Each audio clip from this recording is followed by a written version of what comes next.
You can literally make a decision today, right?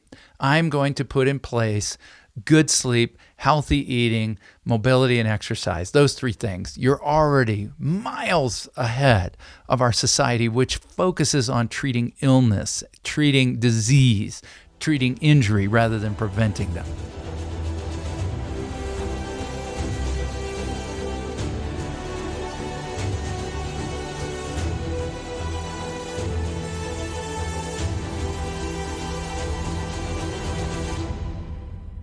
Hi, friends. This is Colin Richards. I'm president and founder of Lord & Richards, and I'm so excited to be sharing with you some of these foundational truths about being wealthy, healthy, and happy for life. Through my life experience, as well as through learning from others, both their failures as well as their successes and their teaching, I'm sharing with you multi-decades of experience on the subject right now of health. We've built a foundation to have the financial independence and wealth so that we can support our health, which ultimately supports our pursuit of happiness. So they build on one another like a pyramid.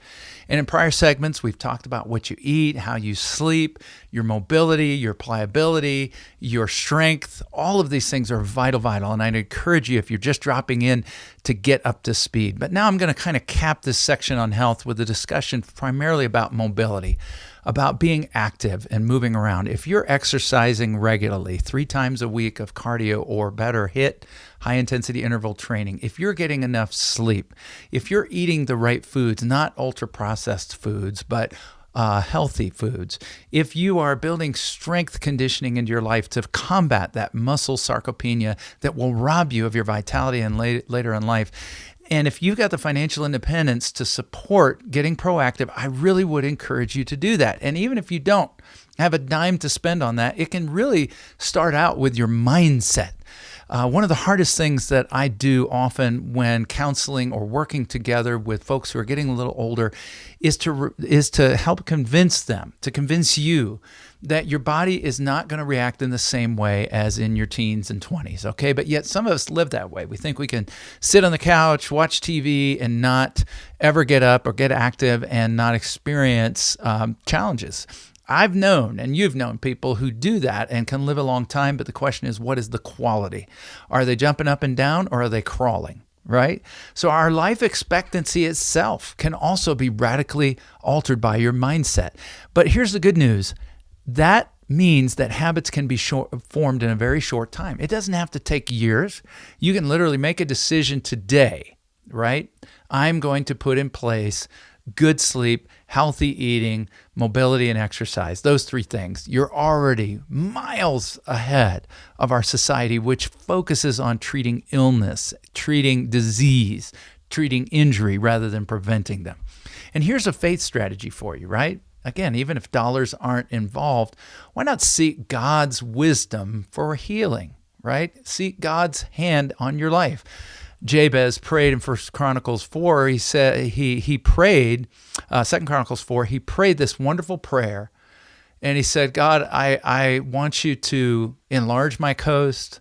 I want you to be with me, and that your hand would be with me, and that you would bless me indeed and keep me from evil. What wonderful prayers. Read these. The prayer of Jabez. There's even a little book written years ago by Bruce Wilkinson just on that prayer, asking God not to replace what your part in this is, but to come alongside of you. And he is delighted to do so. God is a God who heals all our diseases, Psalm 103 says. And that doesn't mean, though, that we don't take a hand in our own personal well-being and health. And then his wisdom, right? It was through God's wisdom that I sought out some additional things that I wasn't doing, such as even just stretching and rolling to completely remove pain and injury. Begin to surround yourself with voices that reinforce your goals for what's really important in life, such as your faith, your family, your fitness, your financial independence. Or another way of looking at it, people who help you move in the right direction towards wealth. They're not draining on your wealth. They're not always trying to take, but they are an encouragement in your life. People who are a force for good in terms of health, not hanging around with or listening to the voices that say, it does no good. You don't need to do all that. I'd rather die with a fried piece of fried chicken and some French fries in my hand. Those aren't the voices that you need. And then buck the trend. Here's what the trend is. we have 3 decades maybe of retirement if we retire early enough and we live long enough. People call that first decade the go-go years, right? From about 60 to 70 or so. That's great. We're out, we're about, hopefully we still have our health. Not everybody does. But it's a little more likely, even without doing some of the things I've shared with you, that you'll be able to get up and go around. But then things begin to catch up with you, right? You develop all those typical problems, diabetes, high cholesterol, high blood pressure, all these things which begin to gnaw away at your mobility and your vitality. And we call this decade, 70 to 80, the slow go years, right? And a lot of times in a married couple, you got one who still wants to go, but the other is kind of slowing down. And then that last decade, they call the won't go years, where I just sit here and watch TV. I don't feel like it. I don't have the energy. Folks, buck that trend. Buck that trend. Recently we had the joy of spending some time with some of our older family members and really encourage them, exercise, be ready to go. We're going to take this European river cruise, a trip of a lifetime, and you're going to want to walk around and see the sights, not have to sit on a bench and, wipe the sweat off your brow. Folks, these are the kinds of things that we've got to develop a mindset about and make a decision. And it's never too late. It never is too late. So, folks, healthy is something you can be for life.